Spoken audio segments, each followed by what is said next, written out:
नमस्कार। आज हम बहुत ही विशेष विषय पुरुषोत्तम मास के बारे में हम बात करने वाले हैं।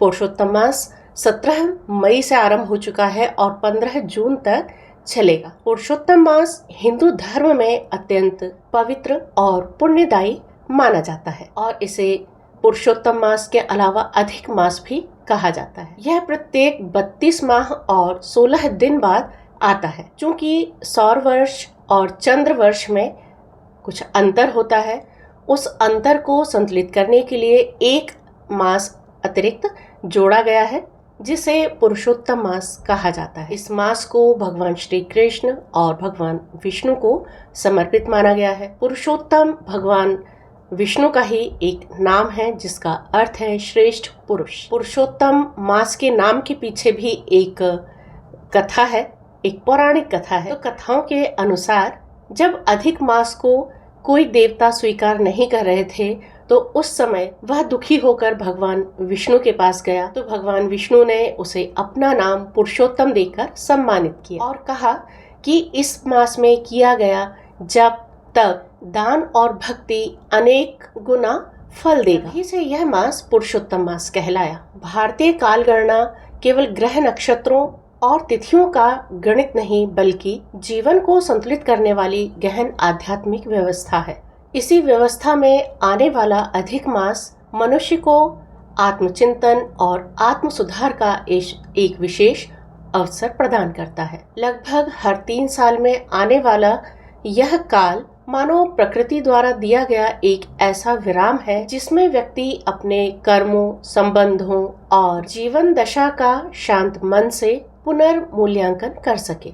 सनातन संस्कृति में पुरुषोत्तम का अर्थ है अपने सामान्य पुरुषार्थ के स्तर से ऊपर उठकर उत्तम की ओर अग्रसर होना। यह मास मनुष्य को अपनी दुर्बलताओं, भौतिक आकर्षणों और अपनी नकारात्मक प्रवृत्तियों से ऊपर उठकर आत्मिक उन्नयन की प्रेरणा देता है।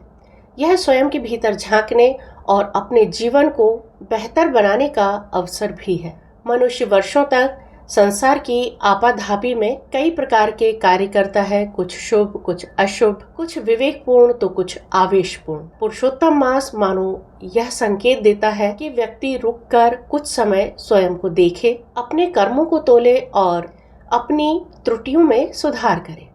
इसी कारण इस मास में जप, तप, ध्यान, सत्संग, दान, स्वाध्याय और आत्मचिंतन को विशेष महत्व दिया गया है। यह मास संकेत देता है कि जीवन केवल भौतिक इच्छाओं, प्रतिस्पर्धा, उपलब्धियों तक सीमित हो जाए तो आत्मा यानी सूर्य और कर्म यानी शनि का संतुलन बिगड़ जाता है। इसलिए यह नई भौतिक शुरुआतों से अधिक आत्म मंथन और कर्म संशोधन के लिए श्रेष्ठ मास माना गया है। यह समय ग्रहों के भय में जीने का नहीं बल्कि ग्रहों के कारक तत्वों को समझकर स्वभाव और कर्मों को सुधारने का अवसर देता है। यह मास स्मरण कराता है कि जीवन केवल अर्जन करने का नहीं बल्कि संवेदना, संतुलन और सामाजिक उत्तरदायित्व का भी है। इसकी भावना यदि सही अर्थों में अपनाई जाए तो यह टूटे संबंधों को जोड़ने, गलतियों को मानने और खुद को बेहतर बनाने का